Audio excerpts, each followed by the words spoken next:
Hello, friends. Welcome to the Whispered Hub YouTube channel. I hope you all are doing well. Today in this video, I'm going to tell you how to speak English fluently. Learning English is a big journey, and we can improve our English with beautiful stories. Let's listen to this story. It will improve your English speaking skills unprecedentedly. Do you want to improve your English? Do you want to speak English more fluently? The English language changed my life. I was born in Hong Kong, so English is not my first language. My first language is actually Cantonese. My second language is Mandarin because my mother is from Taiwan. My third language is English. When I first immigrated to North America, I couldn't speak a word of English. I know some of my fans say they tune into my videos because they want to learn how to speak the English language. I find that interesting. Today, I want to share with you 5 steps to improve your English fluency, the 5 things that I did to learn the English language. Step number 1 to improve your English fluency is actually very simple.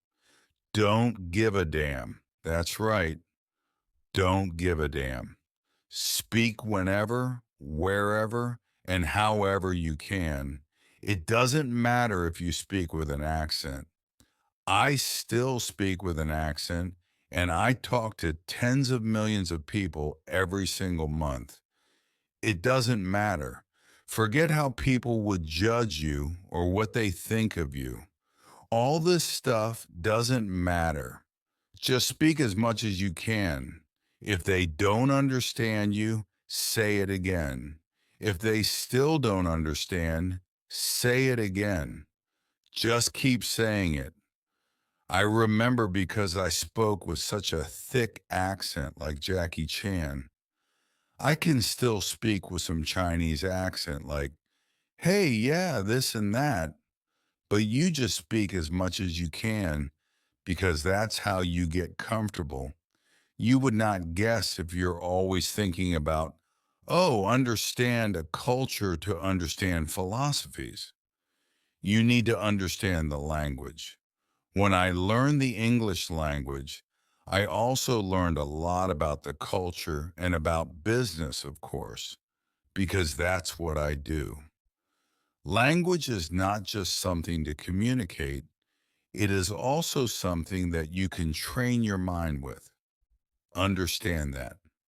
Step number 2, immersion. You have to immerse yourself.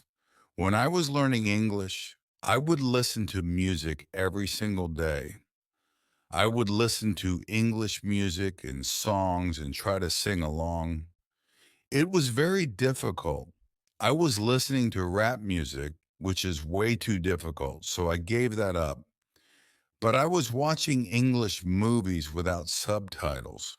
At first, I wouldn't understand. I would understand maybe 5% of it, then 10%, 20%. As my English improved, I noticed I would understand the movie more and more. You have to immerse yourself, talk in English, listen to English music, watch English movies. Do as much of that as you can. Naturally, you'll pick up the slang, the phrases, and the stories. Make it fun. It doesn't have to be sitting down to study. No, make it fun. Talk to people who speak English. Interact, connect, read, watch, listen. That's how you get good. That's how I got good. Step number 3 to improve your English fluency is to hang out with people who speak English. I know it sounds obvious, but that's how you do it. I remember in college, I would see Chinese students hanging out with other Chinese students, Korean students with Korean students, and Japanese students with Japanese students. I did the opposite. I hung out with people who spoke English. I would hang out with Caucasians, people who grew up locally and spoke perfect English. I would just talk and hang out. We would go to the library, and I would try to talk as much as possible, listen, and ask questions to get comfortable. Another thing I did was get a Korean girlfriend who spoke English. That's another way to do it. I'm not saying that's the only way to learn, but if you want to learn a new language, take someone who speaks that language. You'll be shocked at how quickly you pick it up. Let me give you a bonus tip, a bonus step if you want it. Step number 4, go into a state of overlearning. Let me explain. If you are thinking about learning a language, let's say you're here and you want to get to this level. The fastest way to get there is to go into a state of overlearning. Let's take an exercise example. If you want to have stronger biceps and you're only lifting 20 pounds, you can only hypothetically lift 20 pounds. If you want to make that 20 pounds easy to lift, guess what? Train with 25 pounds, train with 30 pounds. That's over preparation, over learning. That's what I mean. I was not only learning the English language, but also how to sell, how to close, and how to do marketing. So it was not just learning the basic day-to-day communication, but also at a way higher level where there's something to lose, like money involved. That's how I became a fluent English speaker. I'm sure you have had moments in your learning where you felt like you progressed very quickly. It comes easily. You're motivated. It's fun. But at some point, you hit a wall and feel like you'll never speak fluently, confidently, and naturally. You are not alone. This feeling of being stuck is often called the intermediate plateau, and I've been there. It can be a comfortable place. You can speak and understand in many situations, but for most of us, it's not enough. We want to enjoy the language as freely as we do our mother tongue. As a native speaker, I've never had the experience of learning English as a second language. So I want to bring you an expert who has successfully navigated this. Here at Real Life English, if you listen to our podcast, chances are you have already heard me on there, but today I'm here to tell you a little bit of my story and how I went from speaking zero English to the level I have today.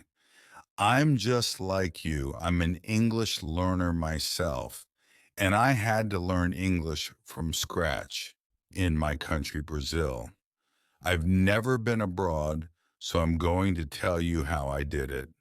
Hopefully, this will give you some ideas and inspiration for your English journey. But before we get started, make sure you hit that subscribe button and the bell down below because every week we put out videos to help you speak English with confidence and naturally. So let's get started. My story with English began when I was 15 years old. As I told you, I come from Brazil, and at that time I knew zero English. I couldn't speak anything, I couldn't read, I couldn't write. But at 15, something magical kind of happened because I started to have this desire to become bilingual. I don't know exactly why, but the idea of using two languages to communicate, to express myself, was very attractive to me. I remember looking around me at my family, my friends, my social circle, and I realized that no one knew English. So I started to associate the idea of knowing English with having a better life. A friend took an English course, and he was really helpful because I talked to him, and he was kind enough to lend me his old course books. Every semester, his school would change the books. So the books he wouldn't use anymore, he would lend them to me.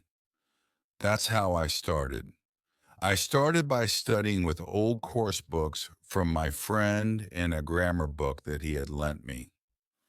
I began studying by myself with those old books, and I remember being really fascinated because English was always interesting to me. I always loved the language, but now I was actively studying it. I was reading stuff in English, copying stuff from the book, and I was very excited because I was using another language to write and communicate. However, my speaking was really, really bad at that time. Even though I grew up watching movies with my parents in English and listening to music in English, my speaking skills were not well developed. I remember trying to read stuff out loud from the books I was studying with, and it was a disaster. The words wouldn't flow, and I had no idea how to pronounce certain words. For example, low sounded like labdo.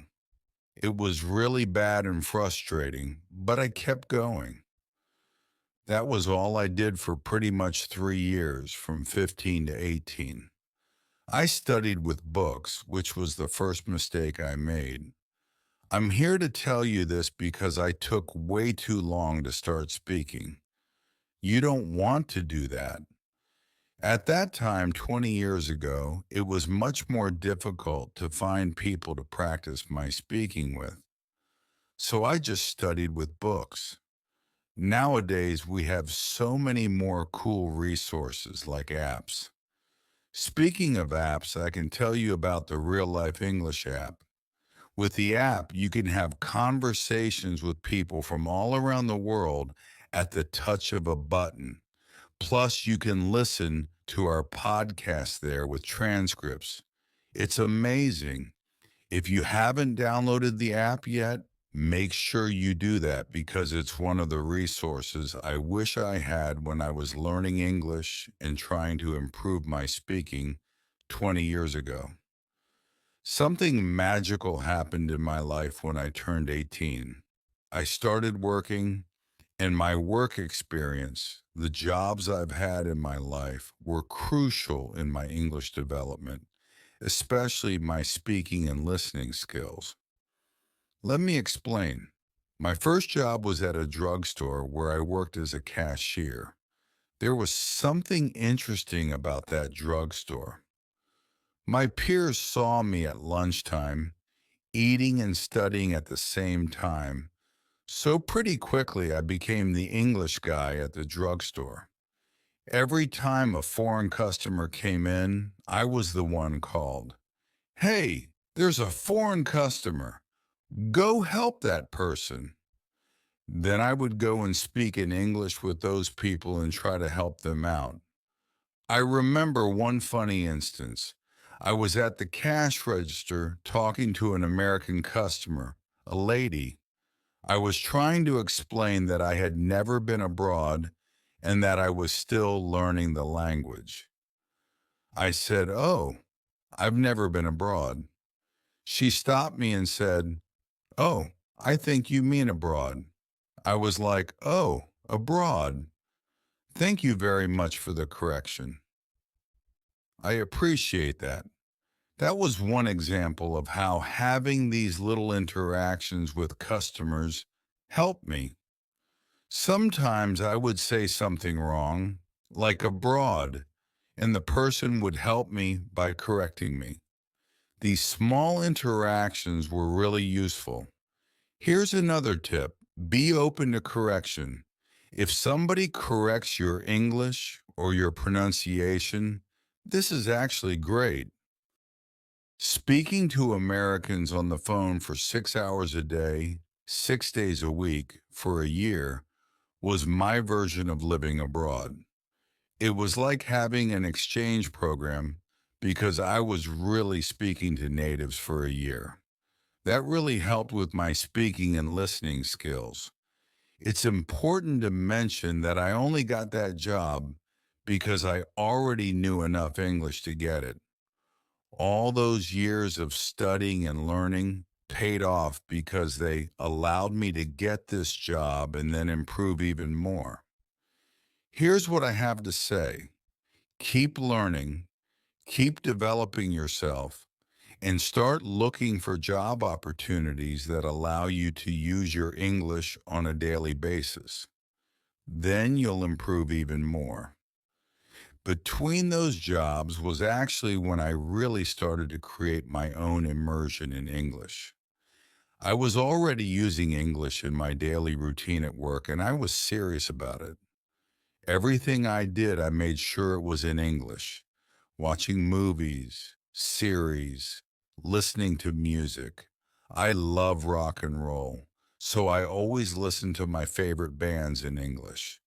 With my first paychecks, I would go to media stores to buy CDs and DVDs in English because we didn't have Netflix or streaming services at that time.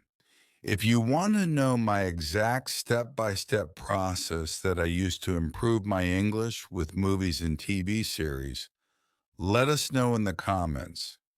Maybe I can make another video in the future explaining how I did it. Finally, one weird thing happened in my life that helped me take my English to the next level. Becoming an English teacher. I started teaching English at 21, so it's been 14 or 15 years now. Teaching English and helping people with their English actually helped me master the language to a whole new level. When you teach, it's like you are learning again. If I have to teach a class or help someone, I have to prepare. I have to study the topic myself, be familiar with it, and think of different ways to explain things and give examples. That mental process helps me better understand the topic so I can explain it to my students. It's a win-win. If you teach somebody, you win because you're revising and studying the information again, and the other person is learning new stuff with you. I've had the pleasure of working with many experienced teachers over the years.